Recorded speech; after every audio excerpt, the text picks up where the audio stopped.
Welcome to the Research Culture Uncovered podcast, where in every episode we explore what is research culture and what should it be.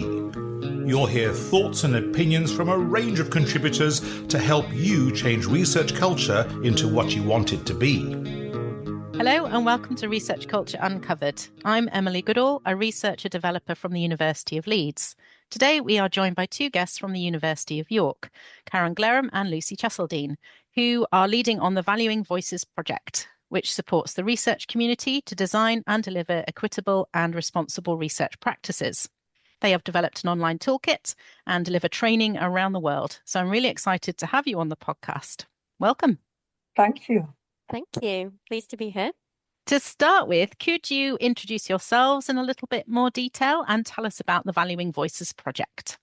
My name is Karen Glerham Brooks and I'm a Training and Resource Development Officer for Valuing Voices, and I've been doing that since March 2025. And in my other job, I'm a Patient and Public Involvement Manager at the York Trials Unit.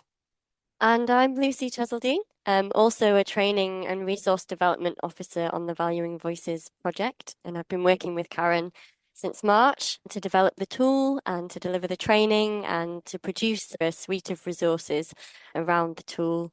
And I've got a research background and done lots of work on public engagement in the arts and humanities. So that's sort of how I got here.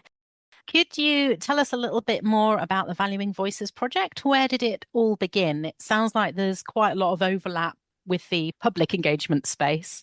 So Valuing Voices for Equitable and Responsible Research is a project that is run by the University of York and Mahidol University in Thailand. And it was the answer to a call by the Wellcome Trust to see if research culture could be changed at scale, which meant that could we find ways to help researchers help themselves to make changes. So Mahidol University and the University of York answered that call and said yes. And the way to do that was, first of all, to talk to researchers in various fields and various places to actually think, what is equitable and responsible research? What is that all about? And from that distilled 5 principles, and the principles are what we promote in Valuing Voices project and the tool. So why would we want to influence research culture? Why did Wellcome Trust even put out that call? Research culture influences how research is done. And it's well known that there's lots of inequalities in that research culture, so simmering underneath that stop researchers from thriving and working together well.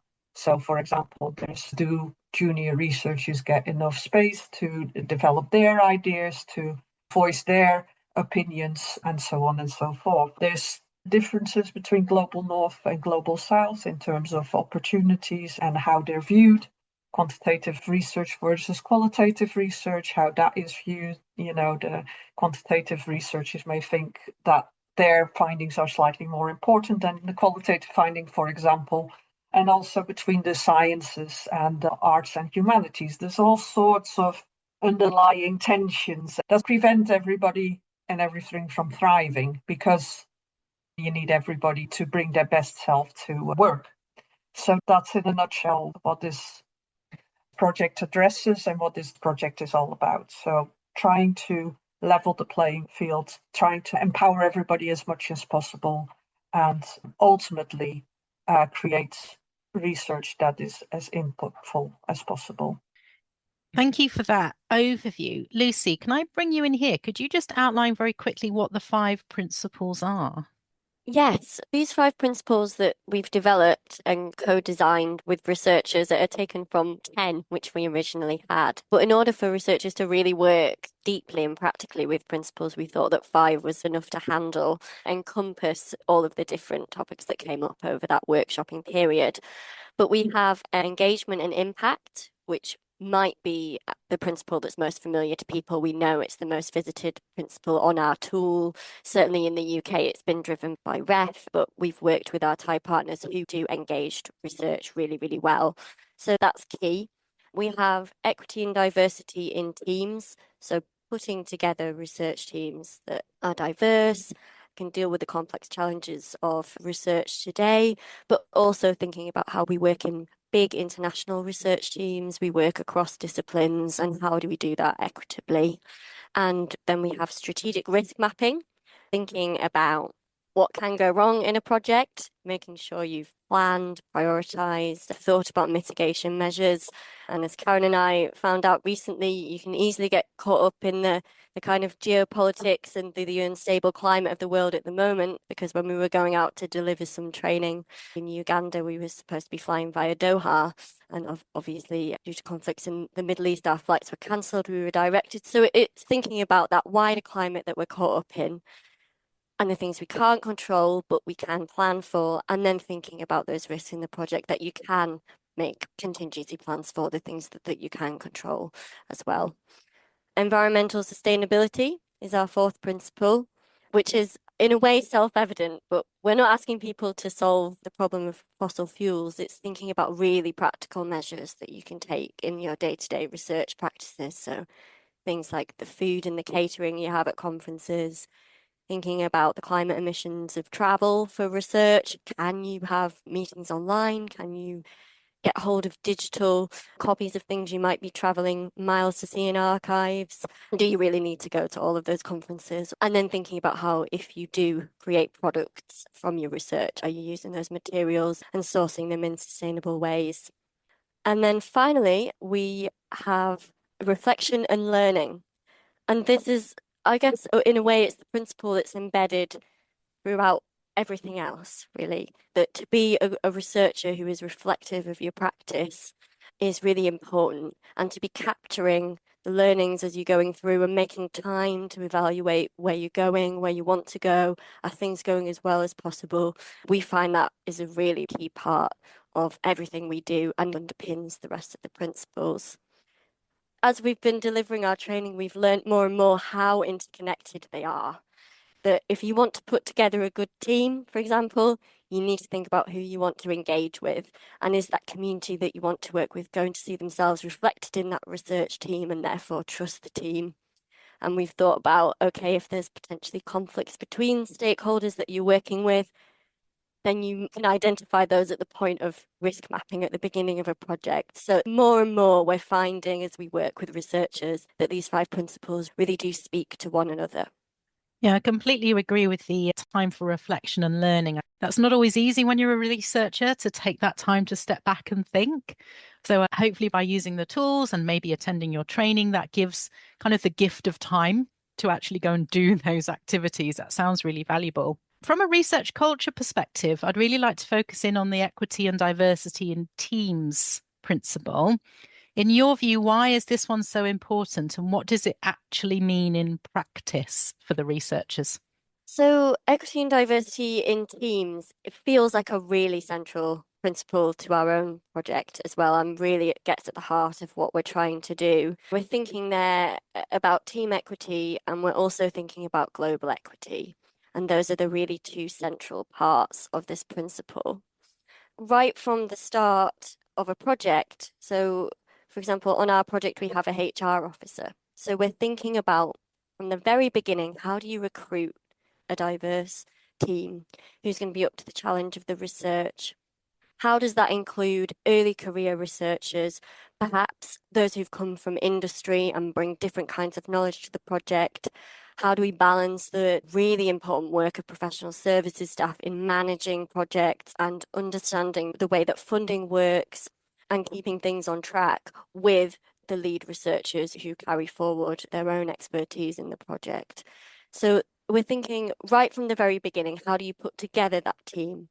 And then how do you sustain the team? So how do you have shared values that you work with, and how do you understand one another's experience from the beginning of a project and carry that through? How do you make room for professional development in projects that are short term and in a climate that everybody's working with precarity? How do you make space for that long-term career trajectory? These are huge terms, equity and diversity, and they mean different things to different people.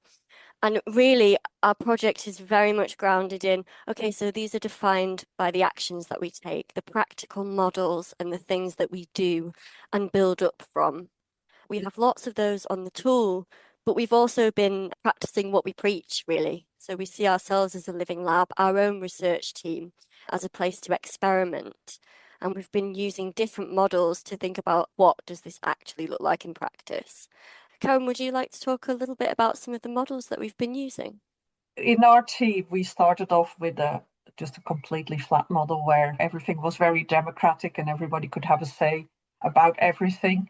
But it took too much time, basically. I mean, we soon found out that was unworkable. So we're now working in a distributed leadership model where the day-to-day tasks we can lead on ourselves, make our own decisions, work through it really efficiently, whereas bigger questions and bigger decisions are still made either by the group or by the managers of this project. So there's a balance between what you're responsible for and your pay grade, for example, but you also feel like you have an input and a steer in how the overall project is developing. So it's been a really nice balance in that way. What I also would like to say is that in a really practical way, we have not only implemented equity and diversity in our own team, we're also trying to help others to install that in their teams. For example, we have a training that we offer, and that's very popular, is on inclusive team meetings to ensure everybody has a voice. So we try to calm down the more enthusiastic voices in the room, give space to people who may not always speak up and, have different strategies for drawing out opinions and voices from different people. And that's been really popular, actually. So it's definitely an appetite to use this in teams. Another one we're going to run is on fair attribution, making sure that everybody benefits equally from the work that has been produced and everybody gets recognized for what they're adding to the process and to the end result of research. There's some really good ideas in there. It can be quite challenging to think how you include everyone and make sure everyone's voice is heard. The fair attribution, I've just started running the ethics of authorship training here at Leeds, and I think there's quite a lot of nuance to things like authorship and how you fairly attribute. What other kind of methods of attribution do you think there are apart from authorship?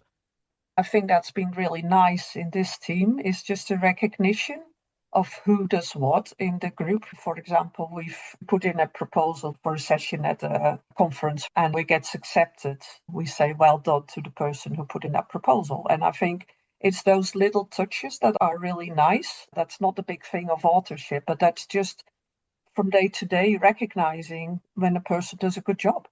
And that can be anything from running the meeting well to having a good idea to writing a great report. And just hearing that is a boost. And it's nice. And you realize sometimes you just do something and you don't even know it's that special. But realizing you have done a good job is a boost as well.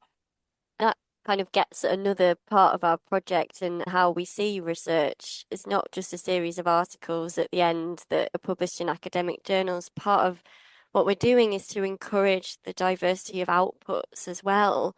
And if you're working with communities or the government on policy, the output is not going to be an academic article. It might be a series of workshops or a series of recommendations, or it might be a creative piece of artwork that embodies the ethos of the engagement that's gone on and becomes the research itself. I know with our partners in Mahidol, there's a seed funding grant that's been going on before our project, but has become a core part of what we do. That funding is very much aimed at the exploratory methods of outputs and what does it mean to work with other people and what comes from that. It doesn't have to be a traditional output. And that in itself is a form of attribution because it's recognizing research needs to be translated and needs to be meaningful to those who've taken part in it.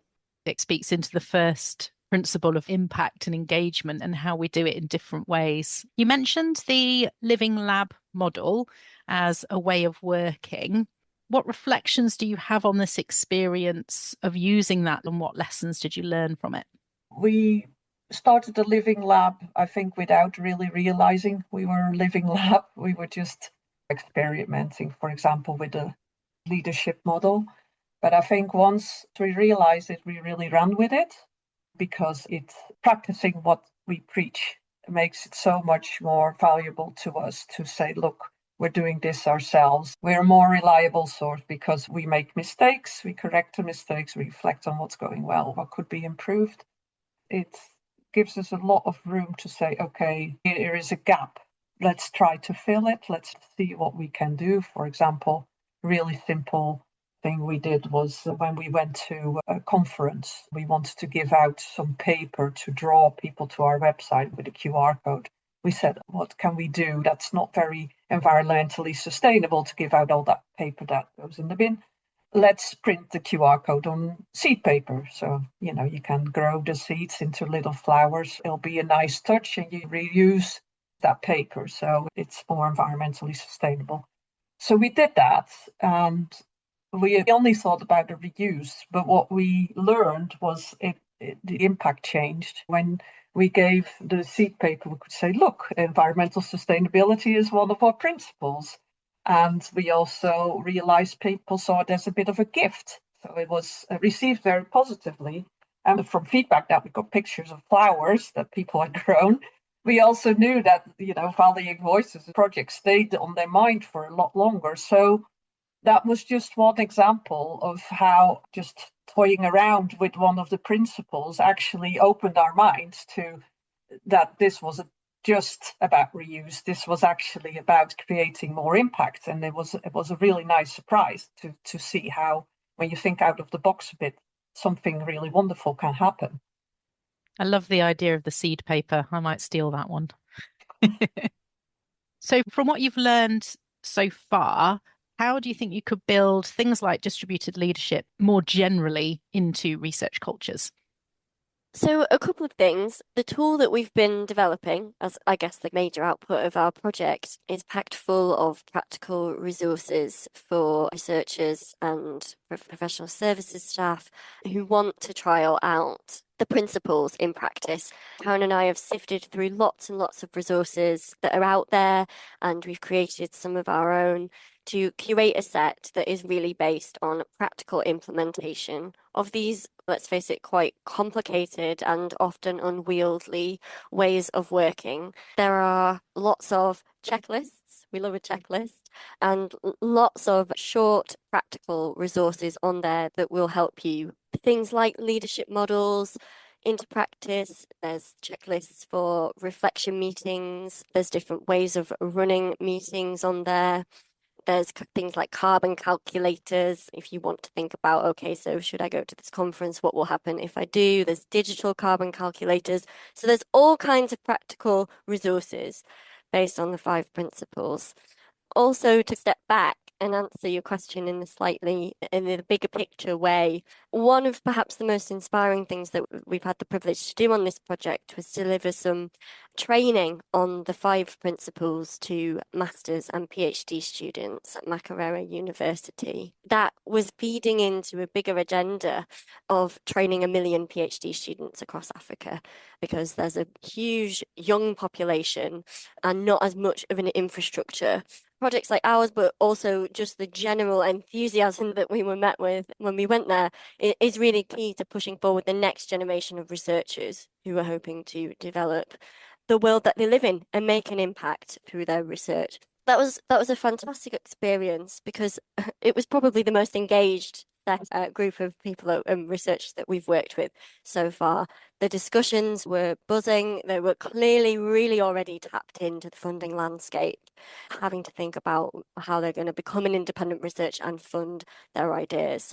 And so they were already a few steps ahead and tapped in to where they need to go next. And I think it's doing that kind of training and working with young researchers who can take these models, practices, reflections through into the next generation of researchers. And the hope is that from there, they will build their own culture and take control of that and be able to embed equitable and responsible practices within it. And we hope that we're partway giving some tools to support them to do that. It's a really fantastic opportunity to work internationally. That sounds brilliant. On a very practical level, I do signpost your strategic risk mapping tools and resources because I work with researchers who've just become a PI or are about to become a principal investigator. And that step up from kind of early career to perhaps starting off to lead and manage your own group. And I think strategic risk mapping is part of that. So I'm going to say thank you on a personal level that I signpost your resources in some of my training. That's great to hear. Thank you so much. What we're, it can be quite overwhelming, especially making that step up that you just referred to. And I think one thing Valuing Voices is helping with is sort of giving a little bit of peace of mind that you look at as 5 principles and you're well on your way. We're not saying you have to do everything and you have to do everything perfect, but keep those 5 in mind and you can have some peace of mind in a way. Yeah, and as I said, it's a really useful resource that we can then signpost. Looking ahead, what would you say are your biggest hopes, perhaps your biggest challenges when it comes to creating those equitable and responsible research environments that are fit for the future? I mean, you mentioned early career researchers there, and they are the future. So what do you think are the biggest kind of hopes and challenges, aspirations for Valuing Voices? What we set out to do was to create a tool for any researcher anywhere by going internationally as well as locally to spread the word. We're almost testing that if that is the case. What we're seeing is that it is definitely a tool that everybody can get something out of. So I think that aspiration has come true. What we're also seeing is early success, which was very important. We don't want just someone to say, oh, here's a tool, this is good for you. We want to also back it up with evidence that this tool does, in fact, build stronger funding applications, that this enables people to speak to the requirements that funders have. We've seen that, for example, with one of our professors at the University of York, who was awarded 10 million euros in a European research grant and had in fact used the tool in his application and in the interviews that he had. Fantastic. But at the same time, we've heard of people who've earned a fellowship and used the tool. So that's really important to us. We'd like funders to take this up and in their guidelines, for example, use this tool to think about our questions. That would be a huge step forward. What we also see is the international partnerships are becoming more and more important. This is a tool that you can be used in international partnerships. We see that from the Mahidol York seed grant funding. How do we work together is a very important question. It's also a very difficult question. Just in our own living lab, just going abroad and delivering training there's all sorts of things that can get in the way that you need to think about beforehand. Even something as mundane as how do we pay the bills overseas? Is our own university equipped to pay it overseas? What kind of paperwork is involved? Is that fair? Is there an equal burden on the other party? Things like that. So it's a very important to think about these things ahead because they don't just happen. And it's an important tool in that to support the trend for international collaboration. Overall, we just want to keep going. We feel like we've started a movement and, as Lucy said, a fantastic response, set out to build a tool that was for people writing grant applications. We've also learned through our workshops that we can take it a step earlier, get those people still doing their masters and PhDs, thinking about how they shape their research. So there's still so much to do and we'd love to do it. But there's also the reality that the funding for this project will run out in August. And so we're hoping to find more funding so we can keep pushing this development. I think it's worth us saying what the 4 questions actually are, because I realise that we haven't really drilled down into what they actually are. We have these 5 principles, and as Karen mentioned, the exercise at the end of thinking about what those principles mean to you, working through the resources to think about what they look like in practice. There are then 4 questions based on results-based planning. And those questions were designed to help you write grant applications, but we think that they can do much more than that. They ask you to start with the end, with the vision that you really want for that principle in your project. So what does successful equity and diversity in teams look like in your research project? And to be ambitious with that vision, to take forward something more than you usually would, to really embed equity in your project. And then the questions drill down into the details of exactly how you're going to make that happen. So what outputs will you need to create that equitable and diverse team? How will you assess your team values, have those early conversations, understand where everybody's coming from, and come up with models that allow you all to work together? And then what day-to-day activities will you put in place to make sure that those processes are happening? So how will you hold yourself accountable and actually get things done? And then finally, how will you resource that? And I think that's really key. As Karen said, sometimes it's the little things that become the barriers, things like paying people, things like having the resource held back to make sure that everyone in the team can go to their share of conferences. Those little resources that make a huge difference in terms of equity. And I think it is changing the mindset a little bit for researchers. We see this in training. You're so used to thinking, okay, so what do I need? And then how will I get there? And then, okay, what happens at the end kind of happens. Starting with that vision is a little bit more difficult, but it really does enable you to think bigger. And I think that's what we see from our activities with researchers when they're using the tool, but also from the successes that are coming from it. Researchers are able to just take that step up and think a little bit bigger about equity and then be really clear on how they're going to deliver that. And whether that's at the point of you designing your research, applying for a grant, or sitting down with a team and deciding how you're going to work together, we've seen that this strategy is just a little step change that's making a difference for people. So I hope that method is useful to people in different situations in the research environment and that it will become a way of thinking. And just thinking about expanding your ambitions to keep going with the Valuing Voices project, what piece of advice or practical tips would you give to research teams who really want to embrace these principles?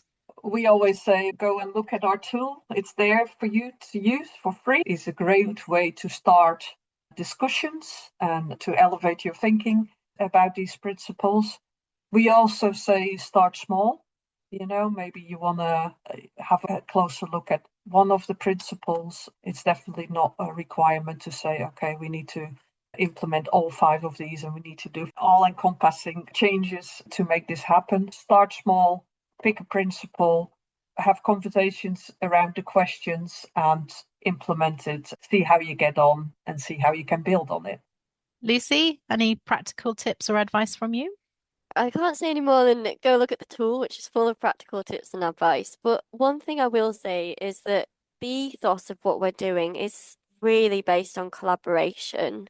And I think so much of what the tool offers about working together, embracing diverse teams, and working across international and disciplinary borders is really key. And that involves a shift in outlook. And we see it in our ambitious and enthusiastic early career scholars. But it's about saying, okay, this isn't competition, that the way we get beyond this is working together, and there are all kinds of things that stop you from doing that and all kinds of hierarchies that we've mentioned, and they still exist. This project hasn't broken them all down, but working together is so key to building the kind of culture change that we want.